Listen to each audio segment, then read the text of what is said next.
सभी भक्तों को जय सिया राम, जय श्री राधे राधे, जय भगवान परशुराम। आप सभी भक्त स्वरूप श्रोताओं का सबसे पहले मैं अभिनंदन करता हूँ, वंदन करता हूँ और नमन करता हूँ। जैसा कि आप सभी भक्त जानते हैं, विगत 2 दिनों से भगवान विष्णु के अवतार भगवान परशुराम जी महाराज का पावन चरित्र आप सभी अपने घरों में बैठ करके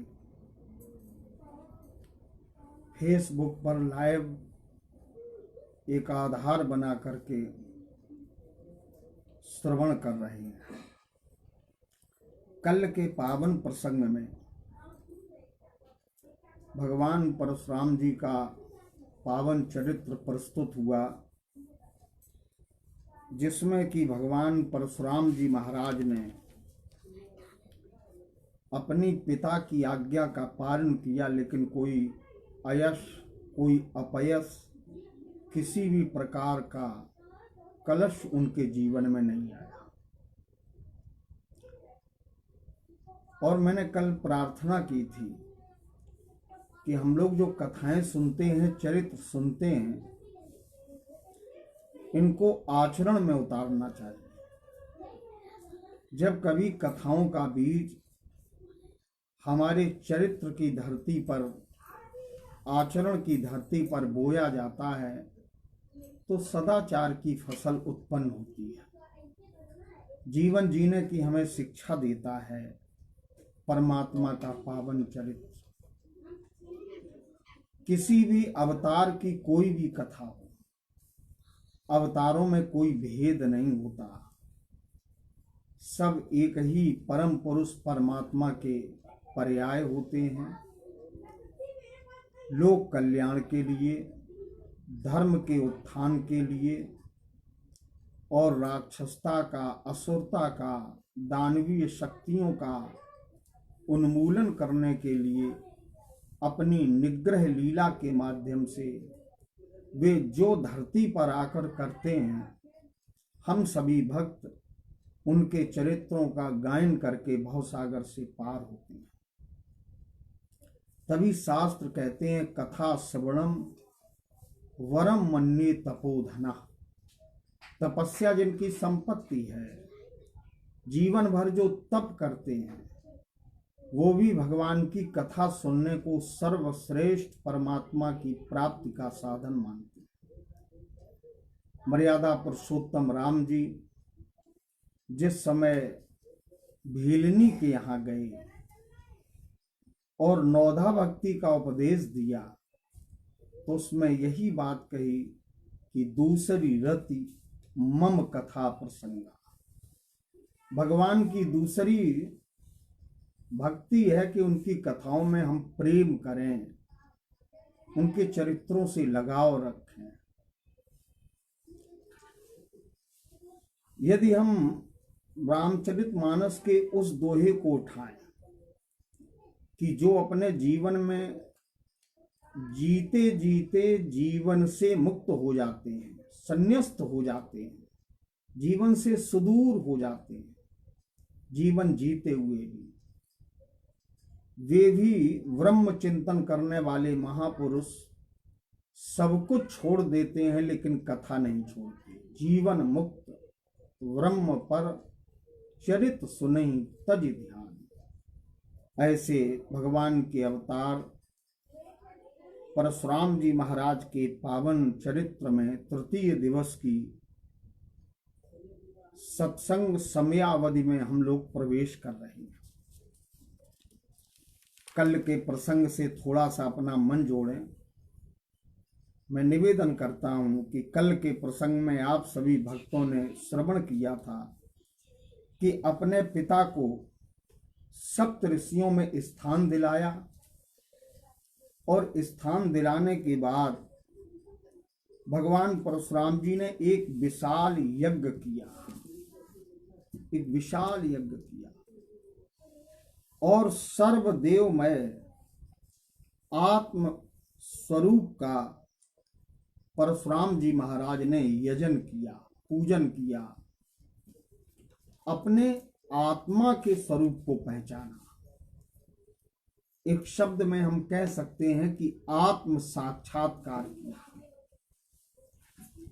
लेकिन आत्म साक्षात्कार के लिए एकाग्रता परम आवश्यक है।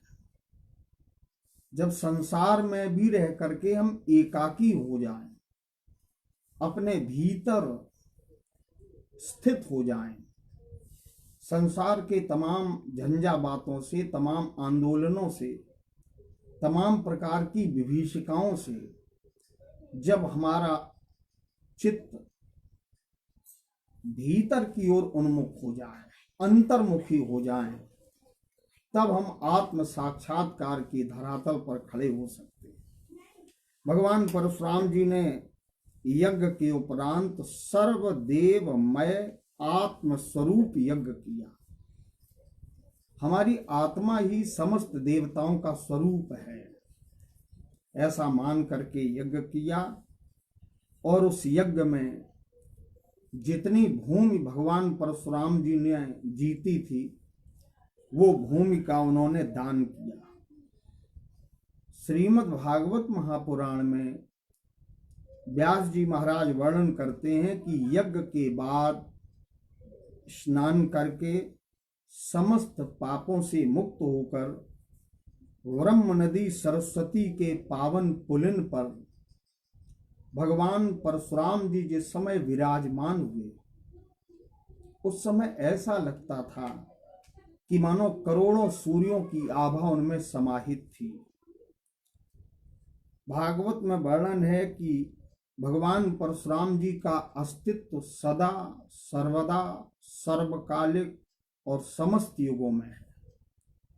उनकी चेतना, उनका तेज, उन श्लोक में हम लोग प्रायः कह देते हैं कि अश्वस्थामः परशुरामश्च सप्त एते चिरजीवना, ये 7 चिरंजीवी।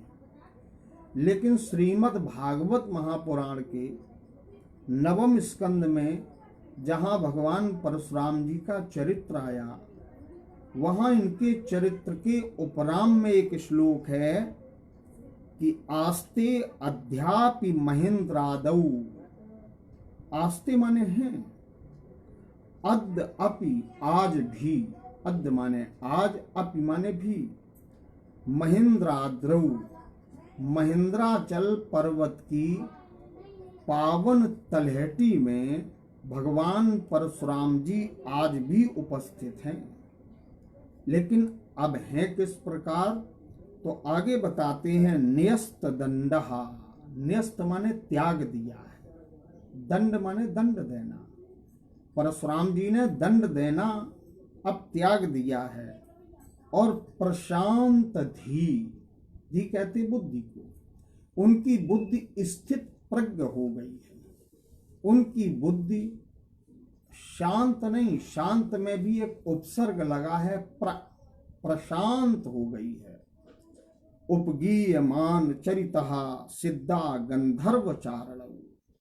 उनके भगवान परशुराम जी के निकट सिद्ध, चारण, गंधर्व, देवता सब उनकी महिमा गाते हैं। इस प्रकार भगवान परशुराम जी आज भी हम लोगों के बीच में उपस्थित हैं। श्रीमद् भागवत महापुराण में परशुराम जी की महिमा गाते हुए एक श्लोक प्रमाणित करता है, एवं भ्रगसु विश्वात्मा भगवान हरि ईश्वरा अवतीर्ण परम भारम भुवो अहन वहशो नृपान। भगवान परशुराम जी विश्वात्मा हैं। भगवान हरि साक्षात ही परशुराम जी के रूप में आए हैं। इस प्रकार श्रीमद् भागवत महापुराण से आप सभी भक्तों के बीच मैंने ये प्रसंग प्रस्तुत किया। अब आइए हम सब भगवान के पावन चरित्र को आनंद रामायण से भी थोड़ा सुने। सबसे पहले मैं निवेदन करूंगा कि राम और परशुराम जी के मिलन में आनंद रामायण का विशेष महत्व है। अब इस प्रसंग को भले ही भगवत कृपा से हम लोग न जान पाए हों, लेकिन आज परमात्मा की कृपा कुछ ऐसी है कि वर्तमान परिवेश में जब अंतस की खोज में हम लोग लग गए तो एक प्रसंग मिला कि एक बार सभी संत, जिसमें महात्मा विश्वामित्र जी महाराज, वशिष्ठ जी महाराज, भगवान परशुराम जी महाराज, भृगु जी महाराज और व्यास जी महाराज एवं सप्तर्षि मंडल अत्रि, वशिष्ठ, चमन, सरिद्वान, अरिष्ट नेमि, भृगु, अंगराष्ट्र, पाराशर इत्यादि जो संत मंडली थी, वो संत मंडली भारतीय संस्कृति और सनातन धर्म की रक्षा के लिए भारत का भविष्य किसके कंधे पर रखा जाए, इसके लिए वैचारिक चिंतन चला। वैचारिक चिंतन होता रहा, अपने अपने कथ्य प्रस्तुत होते रहे और कहा ये कि रक्तपात भी न हो, युद्ध भी न हो और बिना युद्ध के ही हम त्रिभुवन विजेता की खोज कर लें। और क्योंकि भगवान परशुराम जी के अवतार का जो हेतु था वो पूर्ण हो चुका था,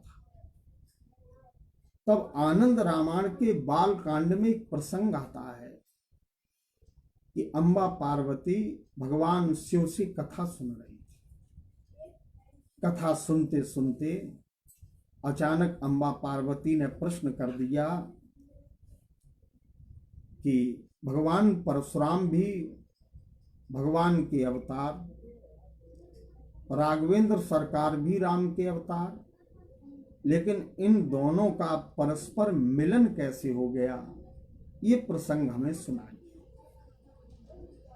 तब भगवान शंकर कहते हैं कि अम्बा पार्वती से बोले, देवी, भगवान परशुराम जिस समय मेरे यहाँ विद्या प्राप्त करने के लिए आए तो मैंने उनको धनुर्वेद का ज्ञान दिया, और जब मुझसे धनुर्वेद की विद्या भगवान परशुराम जी ने प्राप्त कर ली, विद्या प्राप्त करने के बाद जब वे जाने लगे तो मैंने सोचा कि अपने शिष्य की अद्भुत क्षमता को देखकर मेरी प्रसन्नता का पारावार रुक नहीं सका, और मैंने परशुराम जी को त्रिपुर विनाशक धनुष दिया और कहा कि ये धनुष ले करके, इसको ले जा करके जितने आतताई हैं, दुराचारी हैं, उनका दमन करो, दानवता का दमन करो, मानवता की रक्षा करो। भगवान परशुराम जी ने उस धनुष को लेकर के चारों ओर अराजकता का विनाश किया, शांति की स्थापना की और धर्म को अक्षुण्ण बनाया। इसके बाद परशुराम जी जिस समय क्षत्रिय, दुष्ट क्षत्रियों के विनाश का अभियान चला रहे थे, राजाओं के वो राजा जो दंभी हो गए थे उनके विनाश का अभियान चला रहे थे, तो एक बार परशुराम जी उसी क्रम को पूर्ण करते करते मिथिलापुरी की ओर पहुंचे, और जब मिथिलापुरी में गए तो वहां पर राजा जनक ने भगवान परशुराम जी को प्रणाम किया। इसके बाद भगवान परशुराम जी ने जब देखा कि राजा जनक के यहाँ ये जो कन्या है, ये कन्या साक्षात लक्ष्मी का स्वरूप है, ये कोई सामान्य बालिका नहीं है, प्रसन्न हो गए उस कन्या को देखकर, क्योंकि ये योग माया है, ये शक्ति संपन्न है और शक्तिवान पुरुष शक्ति को देख करके बहुत ही प्रसन्न होता है। भगवान परशुराम जी प्रसन्न हुए और साक्षात कन्या को देख करके उन्होंने कह दिया कि ये तुम्हारी बेटी जनक लक्ष्मी है, लक्ष्मी। इसका एक प्रमाण भी मिलता है, जामदग्नेयस तेन सीता ज्ञात्वा लक्ष्मी तदक्षयः। ये बिल्कुल लक्ष्मी की तरह लगती है। पणीकृतम धनुश्च, इसका विवाह तुम किसी योग्य वर के साथ करना। और इतना कह करके वो दिव्य धनुष जो भगवान शंकर ने दिया था, भगवान परशुराम जी ने जनक के आंगन में त्यागा, छोड़ दिया और वहां से वापस चले आए। एक समय की बात कि जब परशुराम जी महाराज को पता चला कि जानकी उस धनुष को घोड़ा बना करके और उससे क्रीड़ा करती है, खेलती है, तो परशुराम जी को बड़ी प्रसन्नता हुई, क्योंकि वीर पुरुष ने जब वीरता के लक्षण देखे तो प्रसन्न हो गए। और जब प्रसन्न हुए तो ये मन में विचार किया कि इस लक्ष्मी का वर्ण नारायण के साथ ही उचित है। ऐसा विचार किया और विचार करके सरस्वती नदी के किनारे तब ये महात्माओं ने अपनी योजना बनाई कि अब जानकी का विवाह परमात्मा के साथ, नारायण के साथ किस प्रकार संपन्न होना चाहिए। मैं एक निवेदन करूं, सबसे पहले अगर जाना है सीता को लक्ष्मी के रूप में तो वो भगवान परशुराम। आध्यात्म रामायण को जब हम उठाकर देखते हैं तो एक प्रसंग आता है कि जिस समय राजा जनक अपने राज दरबार में सिंहासन पर उपस्थित थे तो देवर्षि नारद एक बार वीणा बजाते हुए आकाश मार्ग से नीचे की ओर आए। नारद जी के आगमन पर राजर्षि जनक ने देवर्षि नारद का अभ्यागत का स्वागत कैसे किया जाता है इस आधार पर स्वागत किया। योग माया सीतेति जाता वही तब वैश्मनी, तुम माया है और योग माया सीता का विवाह तुम राम के साथ ही करना। अतस्तम राघवायै देह सीता प्रयत्नतः, तुम प्रयत्न करना कि सीता का विवाह राम के साथ ही हो, क्योंकि ये पूर्व जन्म में भी इसी की भार्या रही है। जन्म जन्मांतर से सीता राम अलग नहीं है। कहियत भिन्न न भिन्न, ये अलग नहीं है। सीता और राम, राम और सीता, इसमें कोई भेद नहीं है। राधा कृष्ण, इनमें कोई भेद नहीं है। जैसे गिरा अर्थ जल बीच सम, कहियत भिन्न न भिन्न। देवर्षि नारद ने समझाया कि इसका विवाह राम के साथ ही करना। राम का अवतार भी हो चुका है और वे रावण के वध के लिए चक्रवर्ती चूड़ामण दशरथ जी के यहाँ अवतार लेकर के आ गए हैं। ऐसा कोई उपाय कीजिए, प्रयत्न कीजिए, प्रयास कीजिए, उद्योग कीजिए कि ये संबंध भली भांति संपन्न हो जाए। तो मैं एक निवेदन कर रहा हूं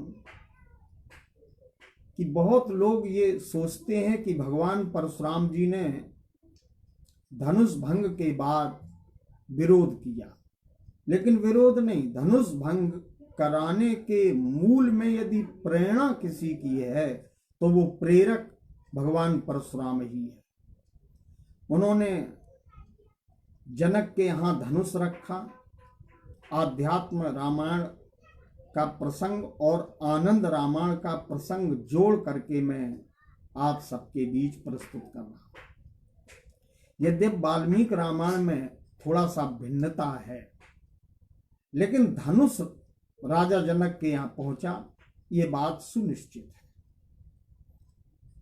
अब विचार आया कि उधर कन्या के पक्ष को, राजा जनक को तो ये बात समझा दी गई, अब इधर प्रेरणा भगवान परशुराम जी की हुई, तो विश्वामित्र जैसे ब्रह्म ऋषि, सिद्ध आश्रम के महात्मा विश्वामित्र जी महाराज ने राम और सीता के मिलाने का जो प्रयास किया है, वो भी निस्संदेह हम लोगों के बीच में,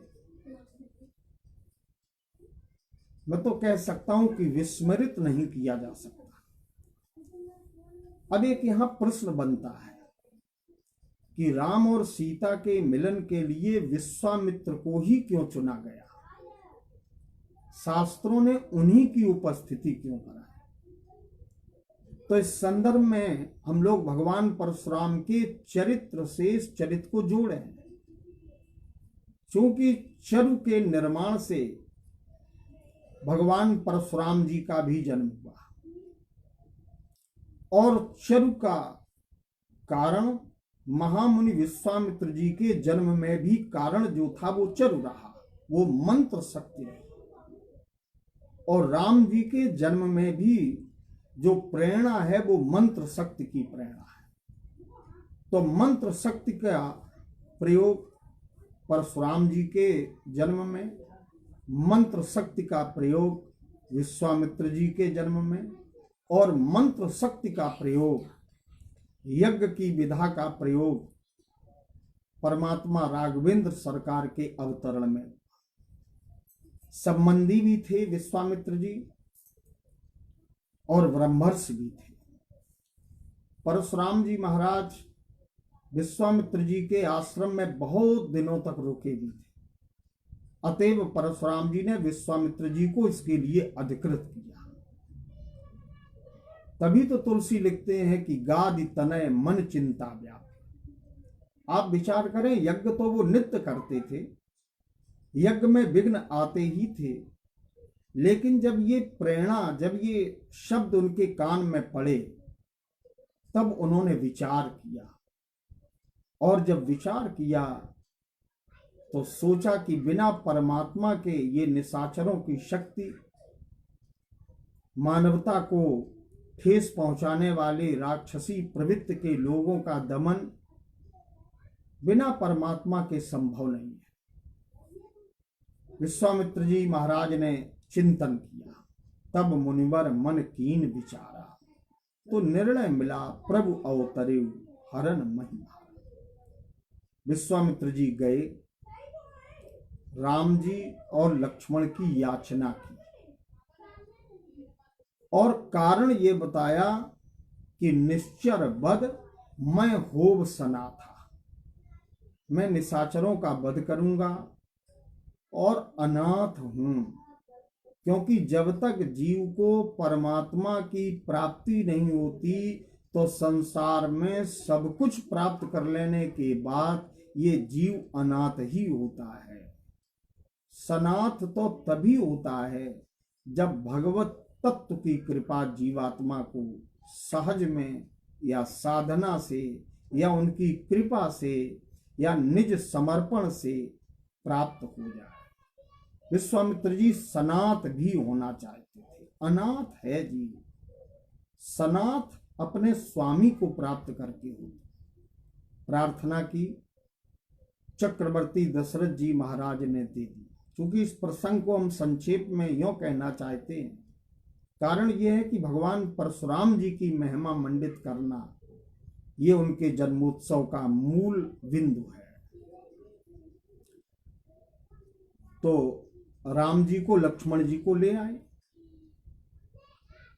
राक्षसता का अंत कराया, दुष्टा ताड़ुका का विनाश कराया, राक्षसता का अंत कराया, यज्ञ राम जी ने पूर्ण कराया।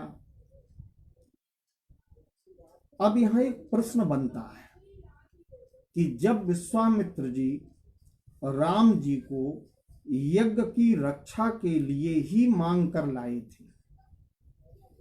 तो यज्ञ पूर्ण होने के बाद, यज्ञ समाप्त होने के बाद, यज्ञ जब निर्विघ्न पूर्ण हो गया, कर्तव्य था।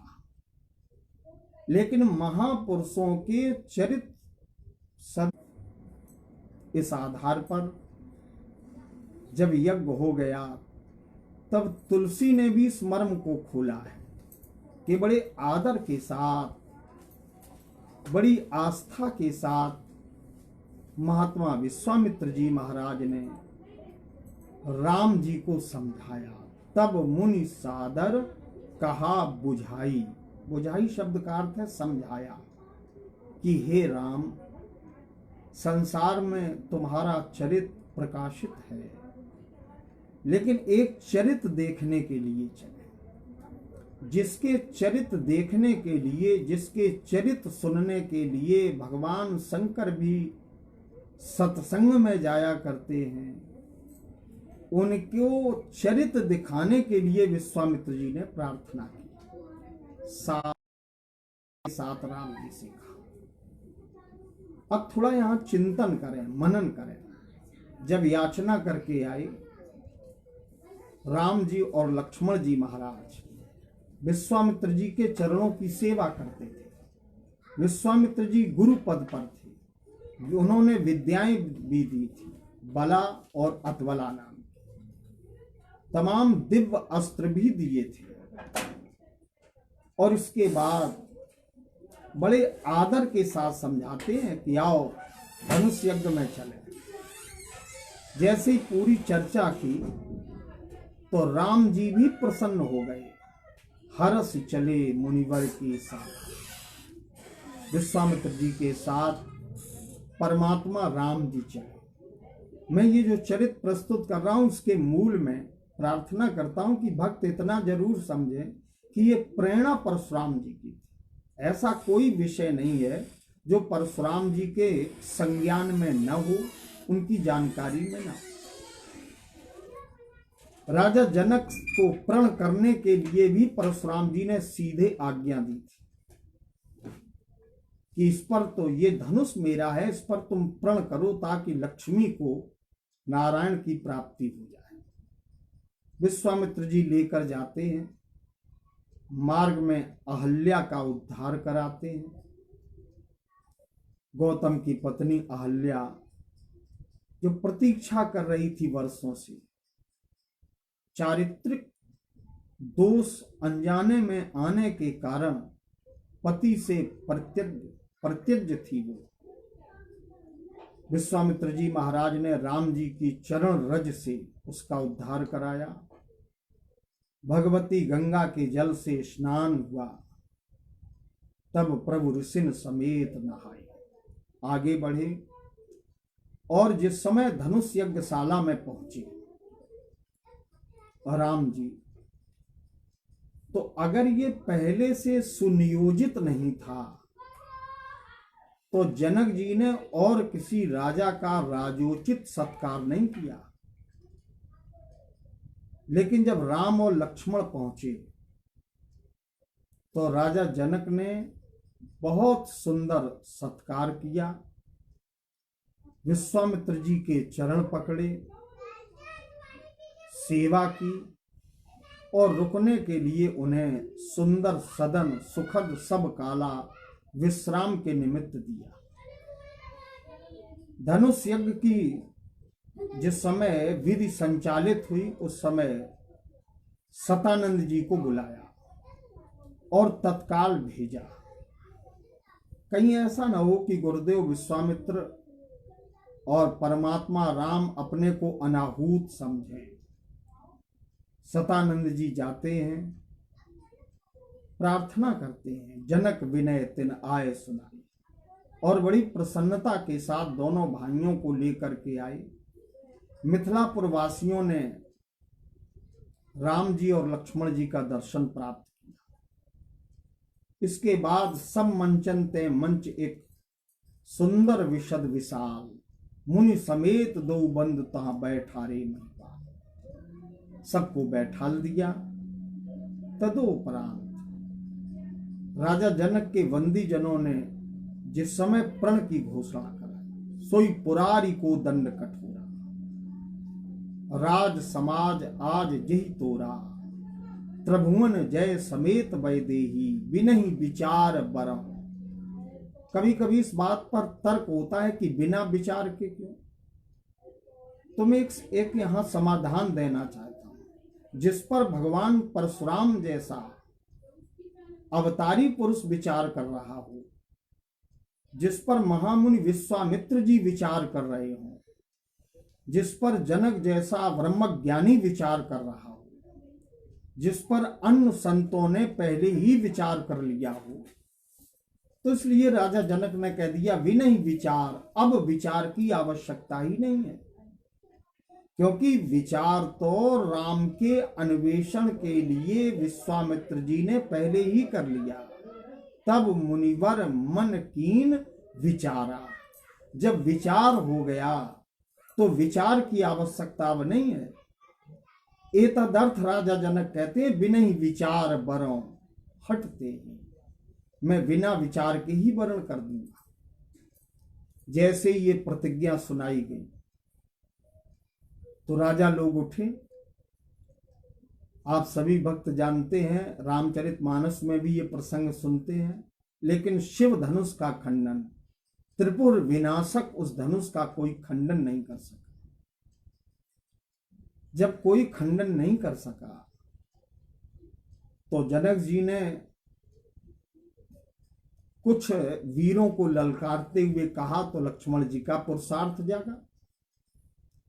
लेकिन परम पुरुष के सामने जीव के पुरुषार्थ का महत्व क्या है? सिद्धांत है राम करन चाहें सुई होई। परमात्मा जो चाहते हैं वही होता है। उससे इतर, उससे पृथक, उससे विलग, उसके दूर होकर के कोई भी मनुष्य अपने जीवन में कुछ कर ही नहीं सकता। लक्ष्मण जी को संकेत दिया और राम जी ने बैठा ला। बस अवसर मिल गया महात्मा विश्वामित्र जी को। विश्वामित्र जी ने आज्ञा दे दी, उठो राम भंजौ भव चापा, और राम जी ने धनुष का खंडन कर दिया। जब राम जी ने धनुष का खंडन कर दिया और दोनों खंड पृथ्वी पर डाल दिए, अब पुनः आप सभी भक्त भगवान परशुराम जी पर केंद्रित हैं। यदि धनुष टूटने का विरोध भगवान परशुराम जी का होता तो ज्यों ही धनुष टूटा परशुराम जी को उसी समय आना चाहिए था। लेकिन आप सभी विचार करें कि परमात्मा परशुराम जी उस समय नहीं आए। धनुष टूट गया, मिथिला वासियों ने देख भी लिया, देख लोग सब भये सुखारे, परशुराम जी नहीं आए। सतानंद जी महाराज ने आज्ञा दी जानकी को, तब जानकी कोमल चरणों से परमात्मा राम के समीप पहुंची। तुलसी बाबा कहते हैं सतानंद तब आयश दीन्हा, सीता गमन राम पह कीन्हा। सीता जी राम जी के निकट पहुंची। सुंदर चतुर सखियां जानकी के साथ में थी। बार बार निवेदन करती हैं सखियां कि जयमाला गले में डालिए, पहराबो जयमाल सुहाई। विश्व विजय की शोभा से समलंकृत सुंदर वो जयमाल जानकी के हाथों की शोभा बनी हुई थी। लक्ष्मी नारायण के गले में जयमाला डालने के लिए जा रही थी। वहां भी कुछ विलंब हुआ। परशुराम जी उस प्रसंग में भी नहीं आए। यदि धनुष टूटने का विरोध था तो परशुराम जी को आना चाहिए था, लेकिन वहां नहीं आए। इसके बाद सखियों ने जब बहुत समझाया तो सिय जयमाल राम उर मेली। जानकी ने अपने सुंदर हाथों से राम जी के गले में जयमाला डाली। चरण स्पर्श नहीं कर रही। सखियां बोली पति हो गए हैं, इनके चरण स्पर्श करो। लेकिन जगत जननी जगत वंदनिया भगवती जानकी को गौतम की पत्नी अहिल्या का स्मरण हो गया। प्रेमाधिक्य होने के कारण सोच रही हैं कि अगर मैंने चरण स्पर्श कर लिए तो कहीं ऐसा न हो कि पति की निकटता से हम दूर हो जाएं। तो गौतम तीय कर सुरत कर नहीं पर सत पग पान। मन विहसे रघुवंश मणि प्रीत अलौकिक जान। अब जयमाला जब पड़ गई तो इसके बाद भी परशुराम जी का आगमन नहीं हुआ। रघुबर उर जयमाल देख देव बरसई सुमन। सखचे सकल भुआ जनु बिलोक रवि कुमुद गण। इसके बाद देवांगनाएं नृत्य एवं गीत प्रस्तुत करने लगी। भगवान परशुराम तब भी नहीं आए। इसके बाद जय जयकार होने लगी। रही भुवन भर जय जय बानी। लेकिन भगवान परशुराम जी का आगमन नहीं हुआ। बाजे नभ गए गहे निशाना देव बधू नाचई करी गाना। भगवान परशुराम जी का दर्शन नहीं हुआ। इसके बाद ब्रह्मादिक सुर सिद्ध मुनीसा प्रभु ही प्रशंसा ही। किसी भी महापुरुष की प्रशंसा एक व्यक्ति करेगा तो कुछ न कुछ समय तो लगेगा। लेकिन यहां प्रशंसा करने वाले कौन कौन है? ब्रह्मादिक सुर सिद्ध मुनीसा प्रभु ही प्रशंसा ही। प्रशंसा भी कर रहे हैं और दें आशीषा आशीर्वाद भी दे रहे। और ये जो मालाएं हैं ये एक बार नहीं बरसी, कई बार बार बार कुसुमांजल छूटी। सुंदर मंगल वाद्य बज रहे हैं, झांझ मृदंग शंख सहनाई। लेकिन परशुराम भगवान का आगमन नहीं हुआ। और स्थिति यहां तक तुलसी बाबा ने बताई कि मही पाताल नाक जस व्यापा। लेकिन भगवान परशुराम जी का आगमन नहीं हुआ। ब्राह्मणों ने सुंदर वेद मंत्र बोले।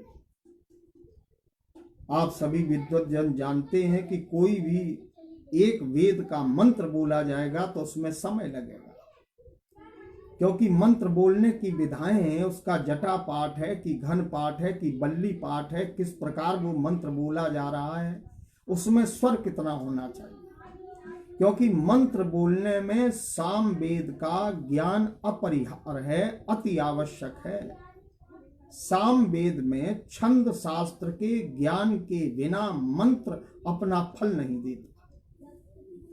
तो ब्राह्मणों ने मंत्र बोले, वेद ध्वनि की, जहता विप्र वेद ध्वनि करें। लेकिन परशुराम जी का आगमन नहीं हुआ।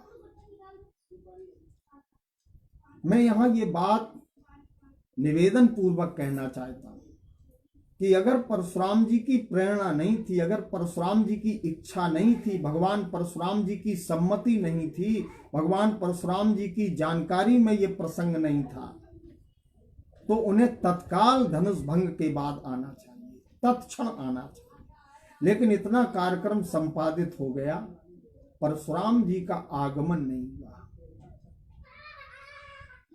इसके बाद सीता की छवि जब दुष्ट राजाओं ने देखी, तब सिय देख भूप अभिलाष। दुष्टों ने कहा कोई विघ्न तो है ही नहीं, चलो हम जानकी को छीन लेते। तो उठ उठ पहर सनाह अभागे, जहता गाल बजावन लागे। लेओ छड़ाए सिय कह को, धरि बांधो नप बालक दो। जानकी को छीन लो और दोनों राजकुमारों को बांध दो। तोड़े धनुष चाण नहीं सरे। धनुष टूटने से कहीं विवाह नहीं हो जाता। हम तो एक काम करेंगे कि युद्ध में जीत लेंगे, राजा जनक अगर को सहायता भी करेंगे तो जीतब समर सहित दो भाई। स्थिति बिगड़ गई थी, सामाजिक व्यवस्थाएं बिगड़ रही थी, राजा लोग खड़े हो गए थे। उठ उठ पहर सनाह अभागे, जहता गाल बजाबन लागे। वो भले ही स्वयंवर में अपनी प्रतिभा के पराभव से निश्चित ही म्लानमुख थे, उनकी कांति, उनकी ज्योति, उनका ओज, उनकी वीरता, उनका बल, उनका प्रताप, उनकी नाक, ये सब चली गई थी। लेकिन कहीं न कहीं वे अपनी वृत्ति से बंधे हुए थे, क्योंकि दुष्टता की वृत्ति से बंधे हुए राजा खड़े हो गए और भारत की अस्मिता, भारतीय नारी पर चोट करने के लिए, उसकी अस्मिता से खिलवाड़ करने के लिए, भारतीय संस्कृति और नारी शक्ति का दमन करने के लिए राजाओं ने योजना बना ली। और जिस समय ये योजना बन रही थी तो कोलाहल व्याप्त हो गया भरी सभा में, जहां तीनों लोकों के राजा उपस्थित हैं, देव, दनुज और मनुज। लेकिन ये सब मानव के वेश में है। वहां अराजकता का माहौल उत्पन्न हो गया। जानकी की दृष्टि पड़ी तो कोलाहल सुन सीय सकानी, जानकी सशंकित हो गई। सखियां ले गईं रनिवास में, और तुलसी कहते हैं ते ही अवसर, क्योंकि अब भगवान परशुराम जी की पुनः आवश्यकता पड़ी। यद्यपि धनुष के माध्यम से राजाओं के बल का पराभव तो हो ही गया था, तथापि दुष्ट सहज में मानते नहीं। आप जानते हैं कि जो सज्जन होते हैं उनसे अगर निवेदन किया जाए तो वो निवेदन को मान लेते हैं, लेकिन जिनकी प्रवृत्ति उनके बस में नहीं है, जिनके स्वभाव में कहीं न कहीं तमस है, कहीं न कहीं तमोगुण की अधिकता, हमारे सदग्रंथों का सुंदर उपदेश हो, चाहे धर्म का अनुशासन, वो मानते नहीं है। ये अव्यवस्था उत्पन्न हो गई। तब भगवान परशुराम जी का प्रवेश महात्मा तुलसी ने भी कराया। तेई अवसर, जिस समय कोलाहल व्याप्त था, खलबली मची हुई थी समाज में, ले ओ छड़ाए सिय का, जानकी को छीन लो।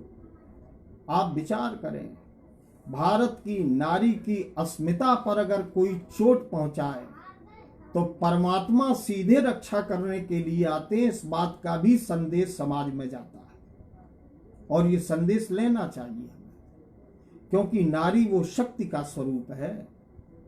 तत्क्षण परशुराम जी का प्रवेश तुलसी बाबा ने कराया। ते ही अवसर, अब आप विचार करें, के ही अवसर तो धनुष भंग के अवसर नहीं, जयमाला के अवसर नहीं, सुंदर जिस समय वाद्य बज रहे थे उस अवसर पर नहीं, जिस समय दुष्टों ने अत्याचार प्रारंभ किया, जब इधर उधर कटुवाणी बोली, अपशब्द बोलने लगे, ते ही अवसर, उसी समय भगवान परशुराम का प्राकट्य होता है। वे आए आए भ्रकुल कमल पतंगा। मानो भृगुवंश में भृगुवंशी कमलों को खिलाने के लिए सूर की भांत जिनका ओज है, प्रकाश है, ऐसे परशुराम जी है। बड़ा विकराल वेश। जो ही उन्हें देखा तो जो वहां पर योजना बना रहे थे, जो इधर उधर गाल बजा रहे थे, और परशुराम जी को देखा तो देखत भृगुपत वेश कराला, उठे सकल भय विकल भुआला, पितु समेत कही निज निज नामा। अपने पिताजी का नाम बताने लगे और परशुराम जी के चरणों में प्रणाम करने लगे। यहाँ पर हमारे अनुराग जी के पूज्य पिताजी, जो संरक्षक भी हम लोगों के, वो विराजमान हैं। निश्चित ही वो कथा का आनंद ले रहे होंगे। उन्होंने पढ़ाया है पाठ्यक्रम में कि मौन आचरण का सबसे बड़ा व्याख्यान होता है। यदि हमारा आचरण, हमारा सदाचार, हमारी दैनिक जीवनी, हमारे जीने का संविधान यदि अच्छा है तो हम केवल पहुंच जाएं और मौन ही रहें तो समाज पर उसका प्रभाव पड़ता है। भगवान परशुराम जी ने कुछ कहा नहीं, लेकिन उठे सकल भय विकल्प वाला, इतना कर चुके थे कि वो राज सत्ता दहल गई, राजा भयभीत हो गए और जो बैठे भी थे वो भी खड़े हो गए और लगे करन सभी चरणों में, भगवान परशुराम जी के चरणों में दंडाकार प्रणाम करने लगे और अपने पिताजी का नाम भी बताने लगे कि शायद हमें न जानते हो तो मेरे पिताजी को जानते होंगे, तो कृपा करके छोड़ दें। उनके आते ही शांति व्यवस्था पुनः स्थापित हो गई। और दूसरा चिंतन लें, जानकी के प्रति जो विद्रोह की भावना थी वो भावना अपने आप शांत हो गई। किसके आते ही? भगवान परशुराम जी के आते। परशुराम जी का ये व्यक्तित्व। अब मैं एक चिंतन और आपके बीच समर्पित कर रहा हूं। इतना सब होने के बाद किसी भी राजा को भगवान परशुराम जी के द्वारा आशीर्वाद नहीं मिला। लगे करन सब दंड प्रणामा, लेकिन आशीर्वाद भगवान परशुराम जी ने नहीं। राजा जनक ने स्थिति को जाना, क्योंकि पहले से ही यह वैचारिक मंथन हो चुका था, तो जनक बहोरी आय सिरनावा। जानकी ने, जनक जी ने प्रणाम किया और जनक ने जानकी को बुलाया और उस लक्ष्मी को, उस योग माया को उत्पन्न करने वाली, उस शक्ति को पालन करने वाली, संहार करने वाली सर्वशेष करी भगवती जानकी से जनक ने परशुराम जी के चरणों में प्रणाम कराया। सीय बुलाए प्रणाम करावा। तब तुलसी बाबा कहते हैं, आशीष दीन सखी हर्षाई। एक प्रश्न बनता है कि अगर परशुराम जी ये विवाह नहीं चाहते थे या धनुष टूटने पर परशुराम जी को कोई विरोध था या धनुष टूटना इनके लिए अपराध था, तो फिर जानकी को आशीर्वाद सबसे पहले भगवान परशुराम जी ने क्यों दिया और किसी को आशीर्वाद नहीं दिया? लेकिन सीय बुलाए प्रणाम करावा, क्योंकि ये वही लक्ष्मी है जिसको भगवान परशुराम जी प्रमाणित कर चुके हैं। तो आशीष दीन सखी हर्षानी, आशीर्वाद दिया, सखियां प्रसन्न हो गईं और निज समाज में, सखियां अपने समाज में, अपने परिकर में जानकी को बड़े आदर के साथ में। इसी समय की सार्थकता को महामुनि विश्वामित्र जी ने समझा और तत्काल आकर के मिले अपने पौत्र से। संबंधी भी है, जैसा कि कल और परसों के चरित्र में हम लोगों के बीच ये चर्चा का विषय बन चुका है। विश्वामित्र जी मिले, विश्वामित्र मिले पुनि, बीच में किसी को कोई अवसर नहीं है। योग माया को अवसर है और ब्रह्म को अवसर है। और विश्वामित्र जी का जब मिलन हुआ तो उसी क्षण पद सरोज मेले दो, राम जी से भी प्रणाम करा दिया।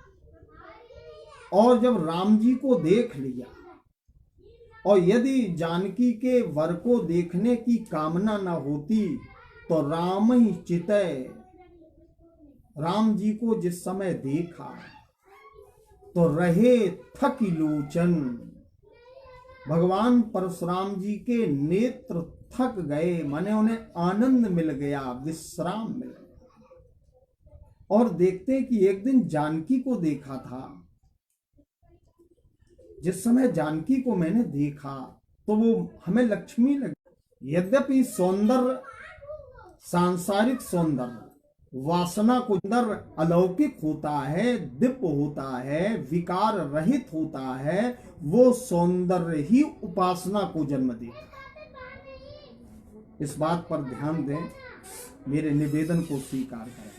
संसार का किसी भी प्रकार का जो सौंदर्य है वो वासना को जन्म देता है, आसक्ति को जन्म देता है, सांसारिक लगाव को जन्म देता है। लेकिन परमात्म तत्व से जो भी सौंदर्य प्राप्त होता है, जो दिव्य सौंदर्य है, जो अलौकिक सौंदर्य है, वो सौंदर्य वासना से मुक्त करके उपासना की ओर ले जाता है। तभी तुलसी लिखते हैं रूप अपार, लेकिन है कैसा? मार मद मोचन। कामदेव के दर्प को दलन करने वाला परमात्मा राम का सौंदर्य। ज्यों ही भगवान परशुराम जी ने देखा, प्रसन्न हो गए, गदगद हो गए, क्योंकि जो मन में पहले से चल रहा था उस मनोरथ को आज पूर्ण रूप से परिणाम प्राप्त हो गया।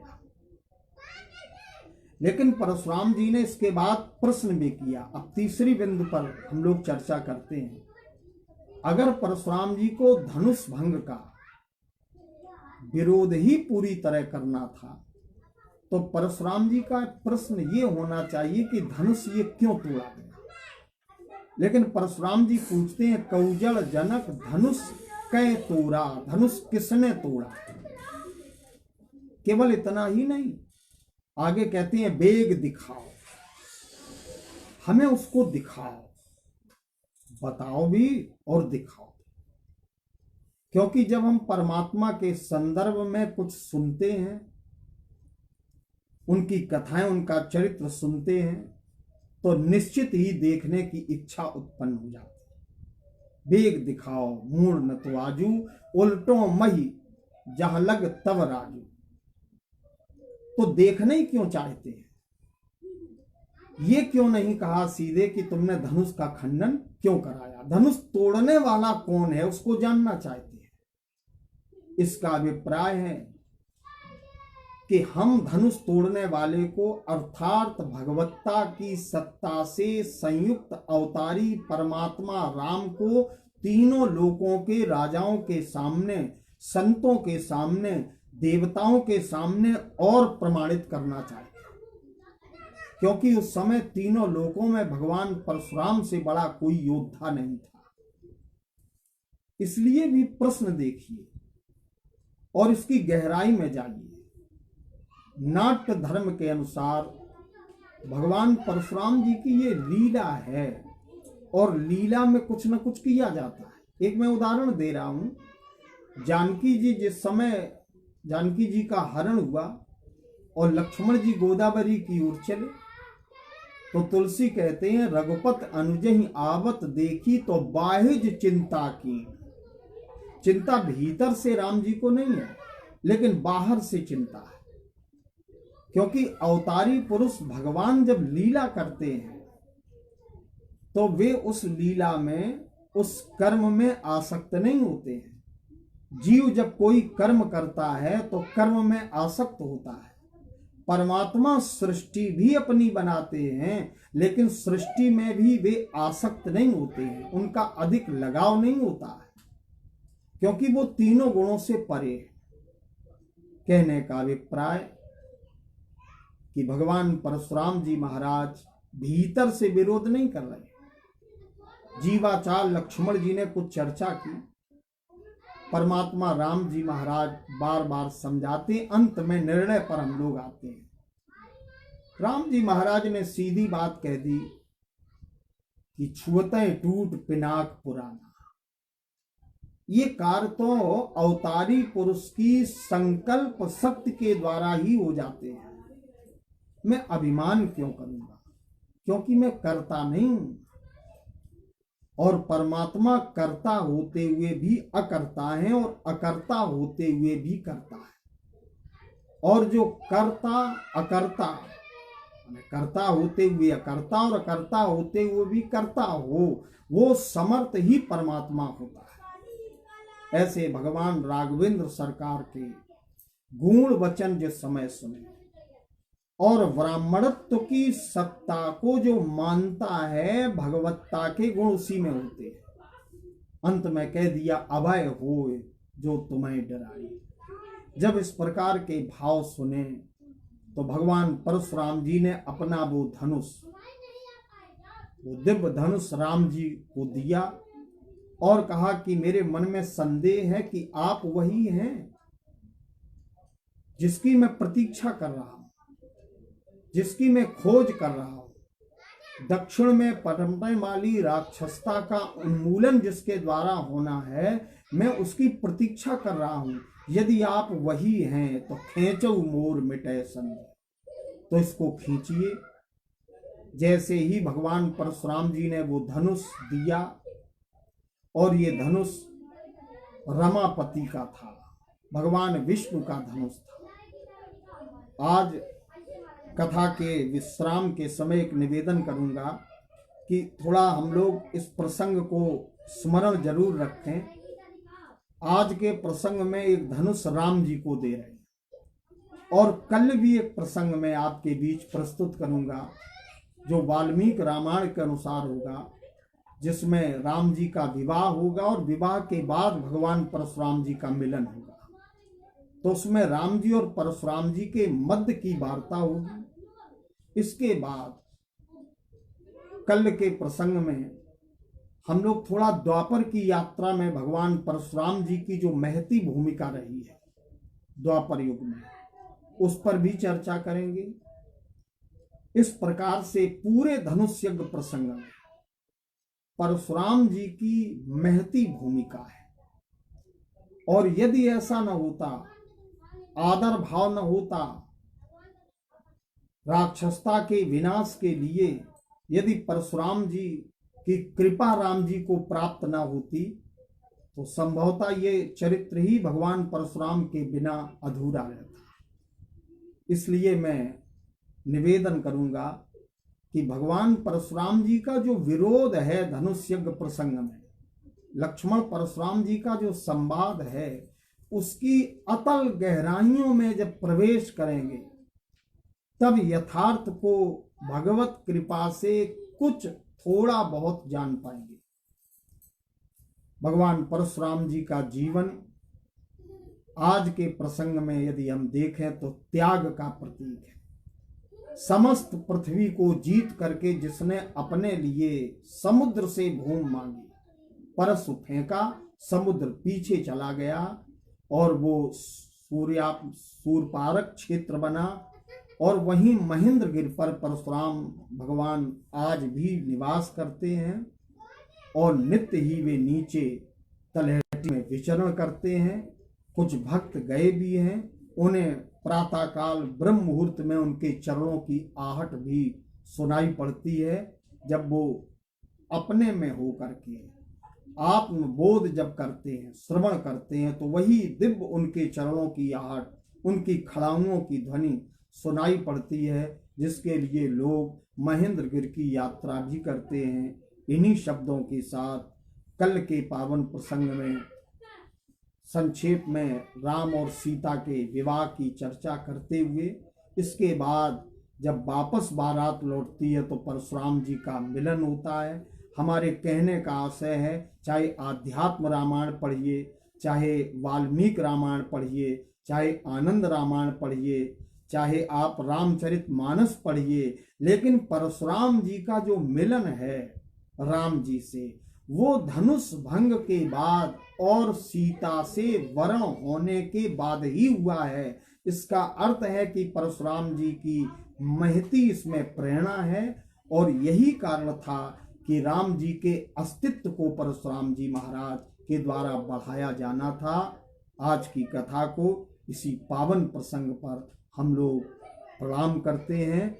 कल यहीं से हमारा प्रसंग जुड़ेगा और कल द्वापर में भी हम लोग प्रवेश करेंगे। द्वापर में भी भगवान परशुराम की महती भूमिका रही है।